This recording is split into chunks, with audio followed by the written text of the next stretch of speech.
pour Zago. Et la Roma qui a une belle carte à jouer. Alors au match aller, l'Inter avait corrigé cette équipe romaine en s'imposant 4-1 avec des buts de Benoît Coé, Zamorano, Roberto Baggio et Javier Zanetti. Et tout de suite une position de hors-jeu sifflée à l'encontre de l'attaquant. Ce ballon d'or 97 et qui a du mal depuis cette finale de la Coupe du Monde contre la France, où il a été victime d'un étrange malaise, avec Vincent Candela sur le côté gauche. Vincent Candela qui aborde beaucoup dans son couloir. La frappe de loin de Vincent Candela. Et ouais, c'est peut-être significatif de la confiance qui habite l'équipe. Le Brésilien est toujours en possession de la balle. Il va provoquer Paulo Sergio face à Benoît Coé. Il se heurte Del Vecchio. On fait le tour de la défense. Voilà, renversement côté gauche. Francesco Totti, la frappe de Totti. Ça passe à côté des buts de Pagliuca. Voilà une belle action construite de la part de la Roma. Mais les Romains n'ont pas réussi. Ne veut vraiment se livrer.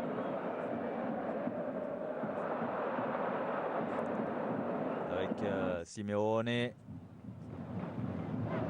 Le ballon qui circule toujours au milieu de terrain. Peut-être un appel en profondeur. Voilà pour Ronaldo. Ronaldo qui évite la sortie du Cancel. Ronaldo sur son premier ballon. L'attaquant brésilien, malgré tout ce que l'on peut dire de lui, malgré tous les problèmes que l'on a évoqués en ce qui le concerne depuis la finale, qui ne peut absolument rien faire. L'ouverture de Roberto Baggio est magnifique. Et la course croisée de Ronaldo pour éviter la sortie du gardien adverse de la Roma. Sylvestre.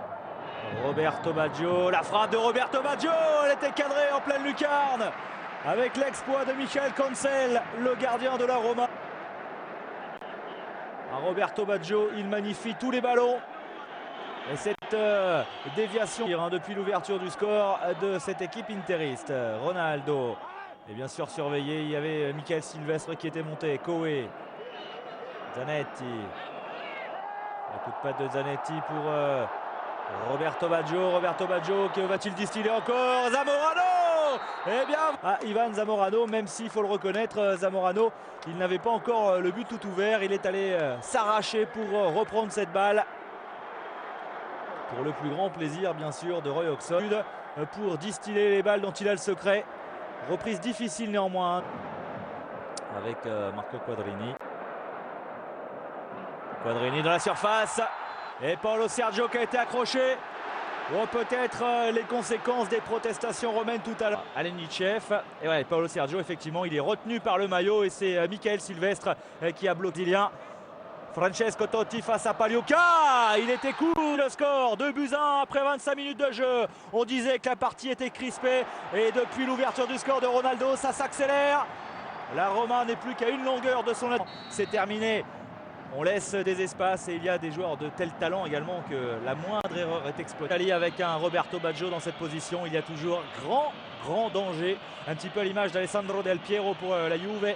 Eh bien, ce sont des formidables tireurs de coups francs et Roberto Baggio, on a pu l'apprécier tout à l'heure. Il y a un coup de patte phénoménal. Allez, Baggio face à Cancel. Ça passe à côté et Cancel était de toute façon sur la trajectoire. Zanetti et Roberto Baggio. Baggio, Ronaldo, bon jaillissement de Zago qui a anticipé sur le contrôle de son compatriote.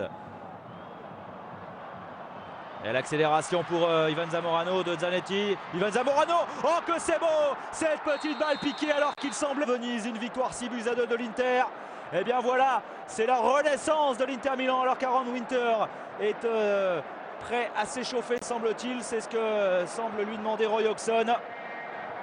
Et peut-être muscler un petit peu alors que Roy Hodgson dit la sortie de Michael Cancel avec un très beau travail au départ de Javier Zanetti. Quelle puissance de Zamorano qui lève la tête, qui prend les informations au moment où il va chercher cette balle et la balle piquée. Il n'a pas beaucoup d'expérience en Serie A, c'est sa deuxième saison à la Roma, lui qui était auparavant à Piacenza, Lucchese, Empoli. Il a tardé à s'affirmer dans ce championnat avec Paulo Sergio, l'intervention de monsieur Colina sur cette remise de Marco Del Vecchio. Lens parle toujours beaucoup aux joueurs et qu'il calme toujours les esprits, il ne se laisse pas influencer, il a un regard, il est vrai, assez particulier avec le ballon en profondeur, peut-être l'occasion, une occasion ratée de Vincent Candela, à l'occasion de redonner une nouvelle fois au moment de la frappe. Del Vecchio dans la surface, Del Vecchio face à Pagliuca, il a beaucoup de travail et c'est un arrêt extraordinaire de la part du gardien de l'Inter. 2 fois coup sur coup, il se l'impression qu'il est allé percuter le poteau, Gianluca Pagliuca. Allez, en se retournant face à Totti. Mandela. Totti dans la surface. Ouais, tout à l'heure il y avait déjà eu un penalty, c'est ce qu'il a cherché très certainement. Mais Monsieur Collina était très bien placé. Di Biagio. Tomasi. La tête de Paulo Sergio qui a devancé la championnat d'Italie. Et Zdélek Zeman, cela n'a pas l'air de le faire sourire pour autant. Mais son équipe revient à... Souvent par contre des contres assassins. Quadrini. Paulo Sergio. Il a été récompensé, le Brésilien, de son activité. Paulo Sergio, la tête de Del Vecchio. Et ben voilà, l'égalité, c'est le 17e but de Marco Del Vecchio depuis le début de saison. 2 buts de la tête. Ah, quand on vous disait que le but de Paulo Sergio avait relancé la partie, on ne croyait pas si bien. Aldo, bien bloqué par Aldair. Di Francesco maintenant. Totti, Marco Del Vecchio n'est pas en position de hors-jeu, Del Vecchio et le ballon qui vient mourir à côté des buts de Gianluca Pagliuca. Un ballon qui semble effectivement avoir été contré, c'est ce qu'il réclame l'attaquant romain. Bergomi qui s'est imposé de la tête. Zamorano, attention au contre du Chilien, mais il y a le pied de Candela. Zamorano, il est encore parti. Zamorano, Ronaldo face à Consel. Et ben voilà, l'Inter a doublé comme lors de la victoire contre la Fiorentina lors de la 27e journée. La dernière victoire d'ailleurs de l'Inter. 2-0 à l'époque. C'est le 11e but de Ronaldo cette saison. Il bénéficie d'un caviar d'Ivan Zamorano. L'homme au maillot floqué 1+8. Car le numéro 9, c'est la propriété du Brésil. Quadrini, Di Biagio. La frappe de Luigi Di Biagio, il a une bonne frappe. Et attention à ce ballon qui traîne. Oh, comment Marco Del Vecchio n'a pas pu prolonger cette ballon. Vous l'avez vu, hein, Sébastien Frey est en train de se préparer. Et la Roma doit absolument aller gêner, presser Gianluca Pagliuca. Il n'est pas dans un grand soir. Et Marco Del Vecchio qui essaye de prolonger de la tête, gêné qu'il était par Francesco Colonese, mais c'est vrai que Pagliuca a récupéré sa place.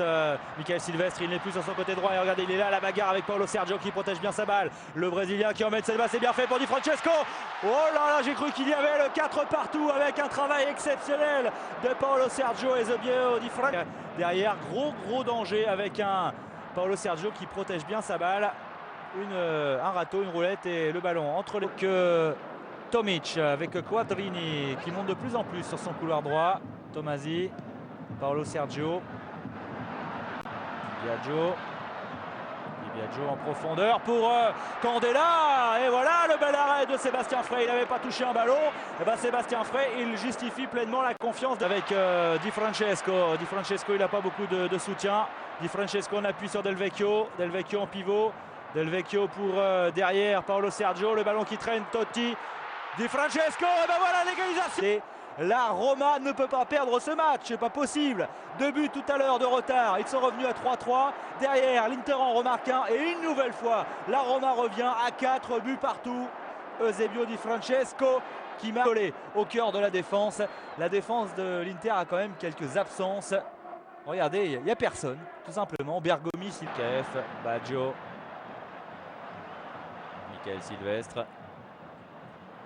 Youri Djorkaeff, il est passé, The Snake comme on l'appelle bien sûr. Youri Djorkaeff, il a un petit peu de champ, il est frais, il va tenter sa chance. Oh, quelle frappe de Youri Djorkaeff. Deuxième ballon de l'ancien parisien et une frappe exceptionnelle sur le front de l'attaque. Djorkaeff, il redescend un peu plus, il provoque, il perfore, il percute, selon l'expression chère à Aimé Jacquet. Et ça redonne des ailes à l'Inter avec Roberto Baggio pour Ronaldo. Ronaldo, le 5e but de l'Inter. Non, il y a une position de hors-jeu. Mais alors l'entrée de Djorkaeff qui a complètement métamorphosé cette équipe de l'Inter. Ronaldo tout proche du triplé. Ouais, c'est difficile de se faire une idée sur cette image. C'est vrai que c'était limite score de la Juve, de Parme ou de la Fiorentina pour cette place en Ligue des Champions. 3 places directes et une place qualificative pour le tour préliminaire. Del Vecchio, il a raté peut-être la balle de break. Marco Del Vecchio, il y a eu quand même beaucoup d'occasions depuis maintenant un quart d'heure, que ce soit du côté de l'Inter ou alors... Et il manque Ivan Zamorano, mais il y a d'autres arguments. Et le stade olympique qui gronde. La tête, et ben voilà le 5e but. Et cette fois-ci c'est l'Argentin Diego Simeone. Ce coup de tête peut être victorieux. Diego Simeone qui a marqué 4 fois cette saison. Ce 5e but est peut-être un but décisif. Il y a un seul joueur qui n'a pas vraiment une vocation très offensive qui a marqué, ce Eusebio Di Francesco. Diego Simeone aussi, encore une fois dans le mur. Oh là là, Sébastien Frey qui vient sauver peut-être la balle d'égalisation dans les pieds Di Francesco, dans les pieds d'Eusebio Di Francesco. Totti, lui, il a réussi cette balle, mais Sébastien Frey, un peu à la manière d'un handballeur, ouais, il y a une main, hein. Il y a une main. J'ai bien l'impression que c'est soit qui est synonyme de tour préliminaire de Ligue des Champions. La Fiorentina est à 3 longueurs devant. Et puis Milan, voilà, là, ils sont loin, les Milanais, 10 points devant. Et Baggio, ça passe pas loin, hein. Encore une fois, le coup de patte du magicien, de l'artiste.